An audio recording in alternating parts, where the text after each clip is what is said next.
Hi friends, எல்லாருக்கும் வணக்கம். ரொம்ப நாள் ஆச்சு நம்ம பார்த்து.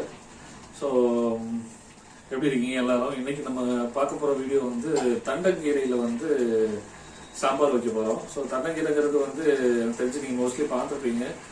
ஸோ அதில் வந்து ரொம்ப நிறைய சத்து இருக்குது. அது வந்து நிறைய பேர் இப்போ அதாவது வதக்கி சாப்பிடுவாங்க, சிலர் வந்து மசிச்சு சாப்பிடுவாங்க. ஸோ இன்னைக்கு நம்ம வந்து சாம்பார் மாதிரியே ட்ரை பண்ண போகிறோம். ஸோ வாங்க நம்ம எப்படி செய்யலாம்னு பார்க்கலாம்.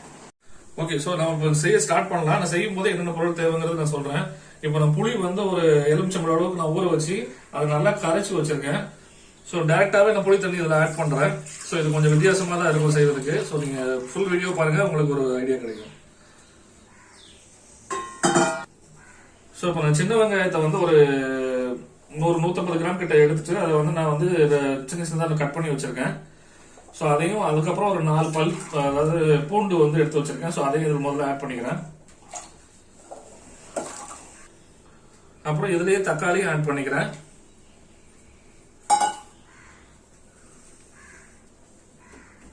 ஸோ இதில் என்னென்ன மசாலா ஆட் பண்ண போறோம்னா மஞ்சள் தூள் 1 ஸ்பூனு, ஒரு 3/4 டீஸ்பூனு, அப்புறம் வந்து மல்லித்தூள் ஜீரகத்தூள் 1 ஸ்பூனு, குழம்பு மிளகாத்தூள் யூஸ் பண்ணியிருக்கேன், அது 1 ஸ்பூனு, அப்புறம் வந்து சாம்பார் பொடி வந்து 2 ஸ்பூன். ஸோ இது எல்லாத்தையுமே நம்ம இப்பவே ஆட் பண்ணிக்கலாம்.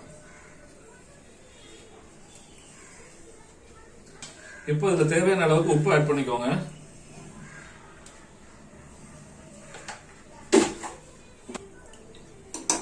ஸோ இப்போ இதுல வந்து டைரக்டா வந்து நம்ம கீரையை ஆட் பண்ணிட்டு ஒரு 2 விசில் வர வரைக்கும் நம்ம வந்து க்ளோஸ் பண்ணி வெயிட் பண்ணலாம். கீரை வந்து இந்த சைஸ்ல தான் கட் பண்ணிருக்கேன், தண்டும் கட் பண்ணிருக்கேன், கீரையுமே கட் பண்ணிருக்கேன். உங்களுக்கு தேவையான அளவுக்கு எடுத்துக்கோங்க. நாங்க வந்து 4 பேருக்கு தேவையான அளவுக்கு நான் ஒர்க் ஏத்தாப்புல எடுத்திருக்கேன். ஸோ இதை வந்து அப்படியே நம்ம வந்து மூடி போட்டு ஒரு 2 விசில் வர வரைக்கும் வெயிட் பண்ணலாம். ஓகே, ஸோ இப்போதைக்கு நான் க்ளோஸ் பண்ணி 2 விசில் வைக்கிறேன்.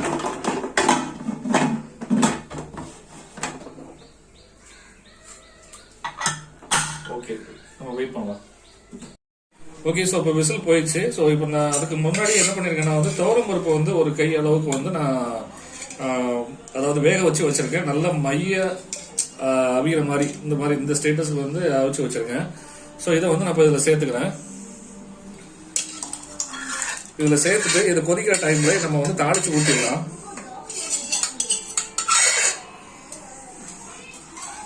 பாத்தீங்கன்னா இது வந்து தண்டுமே வந்து உங்களுக்கு பாக்குறதுக்கு தான் அப்படி இருக்கு, ஆனா வந்து நல்ல மைய அமைஞ்சிருச்சுங்க பாருங்க, சூப்பரா அமைஞ்சிருச்சு.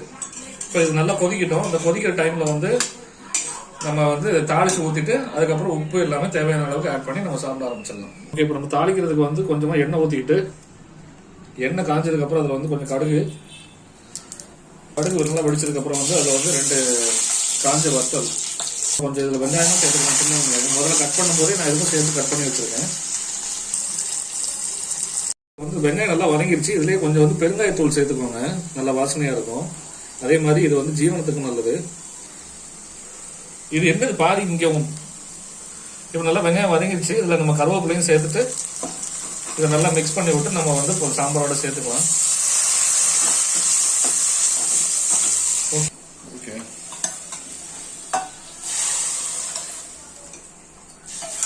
நல்லா கமன்ட்டு சூப்பரா கீரை பிளஸ் பருப்பு குழம்பு ரெடி. தண்டங்கீரை பருப்பு புளி குழம்பு ரெடி ஆயிடுச்சு. ஸோ இந்த வீடியோ உங்களுக்கு பிடிச்சிருந்தா லைக் பண்ணுங்க, ஷேர் பண்ணுங்க, சப்ஸ்கிரைப் பண்ணுங்க, கட்டாயமா சப்ஸ்கிரைப் பண்ணுங்க, எங்களுக்கு சப்போர்ட் பண்ணுங்க. தேங்க்யூ.